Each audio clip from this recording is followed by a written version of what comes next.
Hi, and thanks for joining us with Scruffy Politics.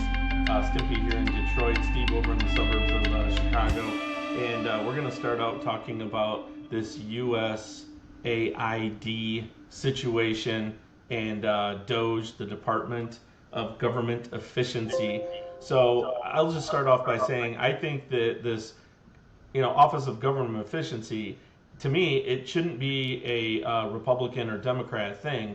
It should be something that all Americans want. I mean, we all get up hard and work for our taxpayer dollars, and we want to see them put to good use. If the government can show us that we're getting some substantive value out of our dollars, then we will support it. But what we're starting to find with some of this stuff is that these are slush funds that the elite of Washington, D.C. feel is their private bank account that they get to spend on their pet projects. It's like their hobby stuff, whatever they want to spend it on. I mean, the one that blew me away was $5 million spent for programs for men who have sex with men in South Africa. How is that a American initiative? Why should my taxpayer dollars be going to that? It makes absolutely no sense. So what's your thoughts, Steve?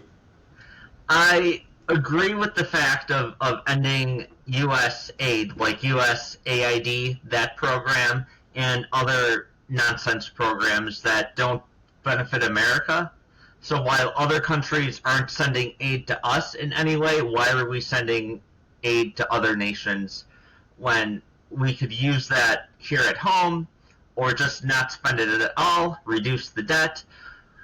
However, having Elon Musk in charge of this and not sharing and not letting others see what he's doing and how he's doing it, but not letting the senators and congressmen inside the Department of Education, inside the Department of Treasury, is suspicious. And also, Elon has government contracts also. So what don't we know about that too? Maybe he can be transparent with that as well. So it's just, and I think, and what should happen is Congress and the Senate should have say in this too. Yes, they're wasteful spenders, the Republicans and the Democrats. However, Elon Musk, how far can we trust him? I don't trust the guy at all. I mean, if there's anything, Well, yeah.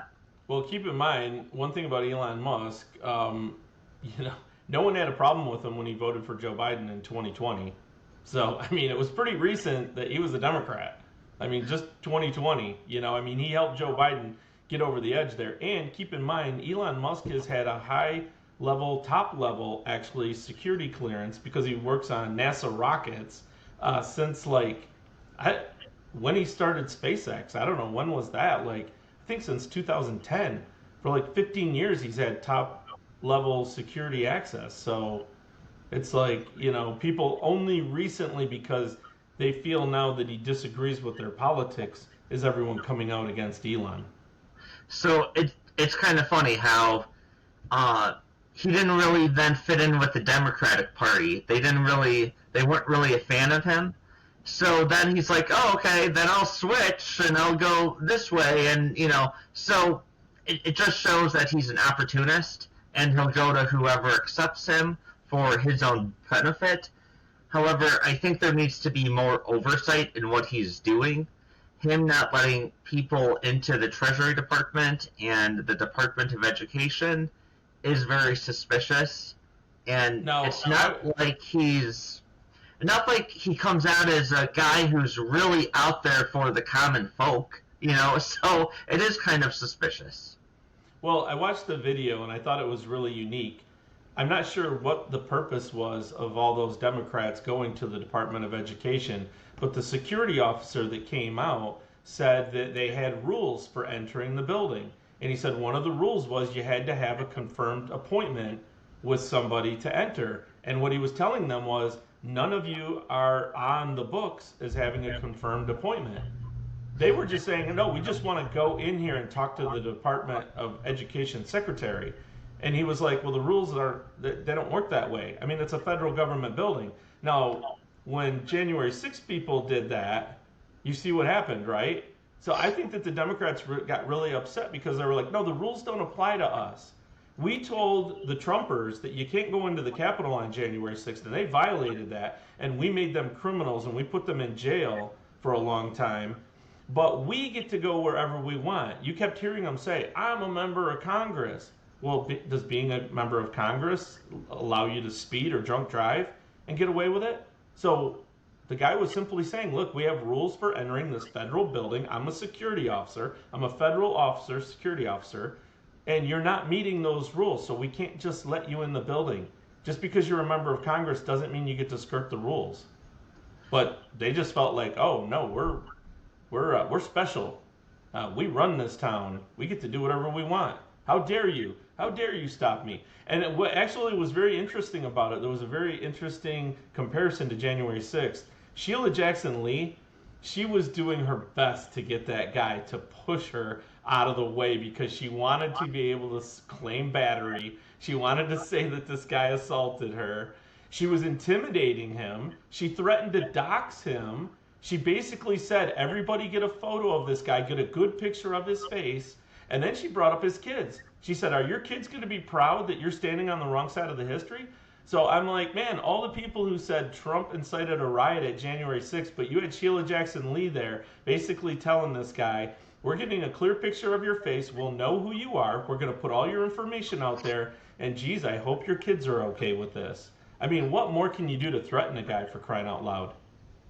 Well, here's just imagine if when Biden was president, or better yet, Barack Obama. Just imagine when he was president, if he would bring in a foreigner from Africa, right?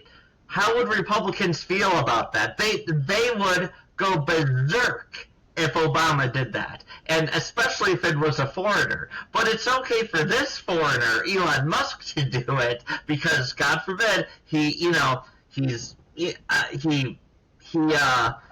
donated billions and millions towards the Trump campaign and other Republicans. So just imagine if Obama would have done what Trump is doing now with letting Elon take control. Isn't Elon a citizen now? Well, yes, he's a citizen now, but just imagine, though, I mean, I think he's a dual citizen, but just imagine if Obama let a guy who's from Africa in...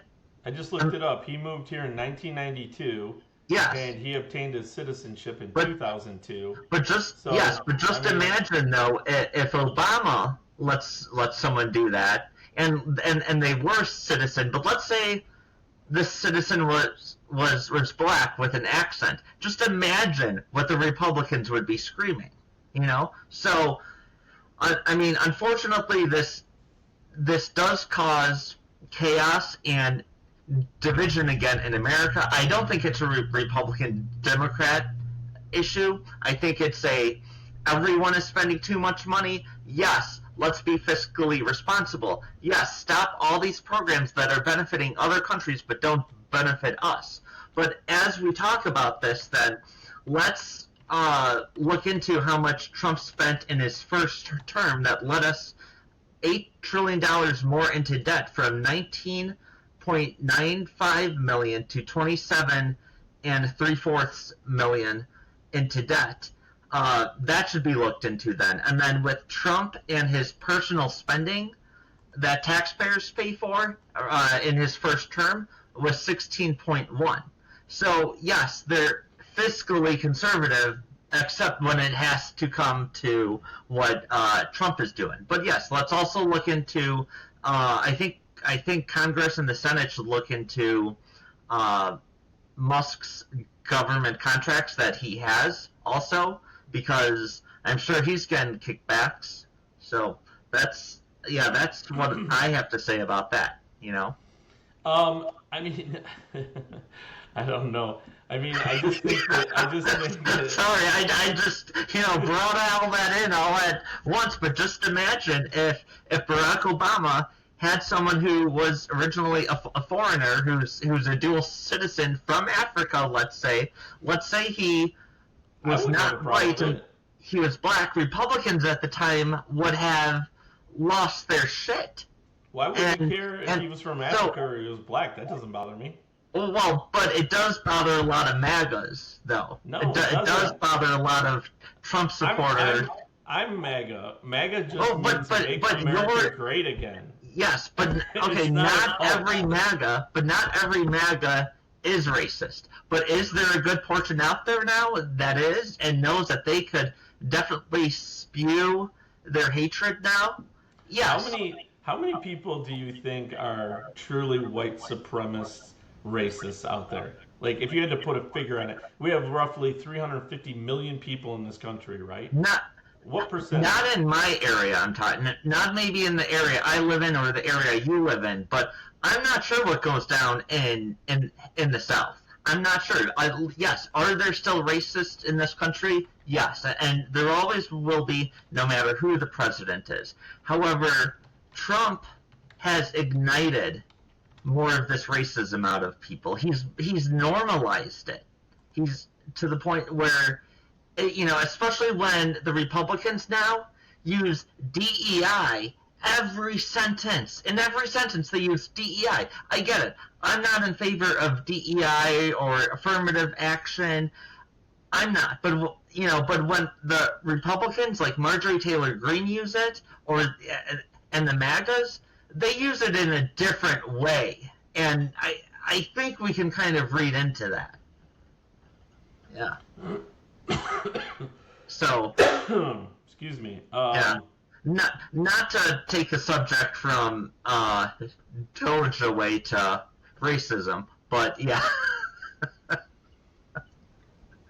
I just think Democrats call everything racism. Everything. Everyone is a racist, and every person is racist, and everything is a racist thing. And I totally agree with you there. They've gone overboard. They've gone overboard in the past. I totally get it.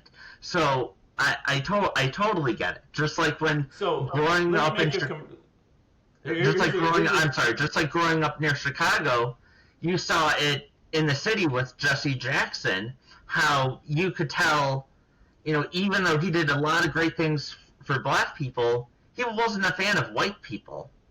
So it's on both sides also there. But I'm sorry to interrupt you.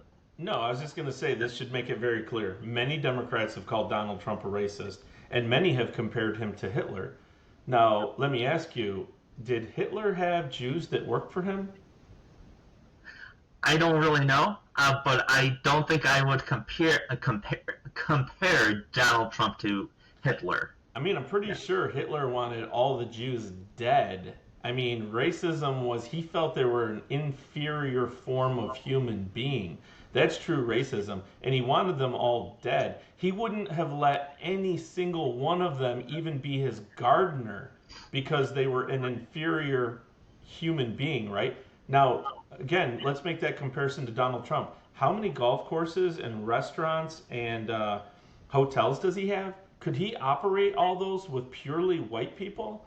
So just on the surface, to me, to call Donald Trump a racist, it doesn't fit because he's got to have like half of his workforce at these properties have to be people of color. It's not like he has all white people working for him. So if he were truly a truly racist Donald Trump would have to go to his golf courses and say, hey, if you're not white, if you're not Anglo-Saxon, if your family didn't come from Europe, then you can't work here. So, sorry, everybody that has a different shade of skin color, you quit, leave. But he doesn't do that. He's had people working for him in his own administration as president that are of different skin colors. You have a point there. It's almost the end of the episode. But one last thing, though, like I said, Trump has normalized toxic behavior. And people have normalized his toxic behavior since he started running back in for the 2016 election, and now it gives more bigots out there their freedom, and they're more comfortable with saying it. So even before Donald Trump, there were still these people, but I think people feel more comfortable, in my opinion. I'm not using their racist fashion. We'll leave it there, but I think Democrats believe that Donald Trump has changed the landscape, and he has in some ways. I don't think he's made us a worse society. I think we did that all on our own. We were having all kinds of race relation problems long before Donald Trump got on the scene when we had the first black president. So with Barack Obama, the first black president, we were having all kinds of race problems. They seemed 10 times worse than when I was a kid. So I think that our society has gotten toxic, and human beings, Americans in our society, have gotten toxic on their own. It wasn't because of Donald Trump. He just happened to come along during a time that corresponded with us losing Christianity, not going to church, being horrible to people, the rise of being online, where you've got all these little warriors out there, on Twitter and X, that are anonymous and feel like they can say whatever they want to somebody. They would never say it to your face, but they'll say it anonymously, hiding behind, on Twitter or X or whatever. That is what has made us a horrible society. I don't think it was Donald Trump. All right, we'll leave it there, and we'll kick off another one here soon. Okay, good discussion. Thank you. All right, bye.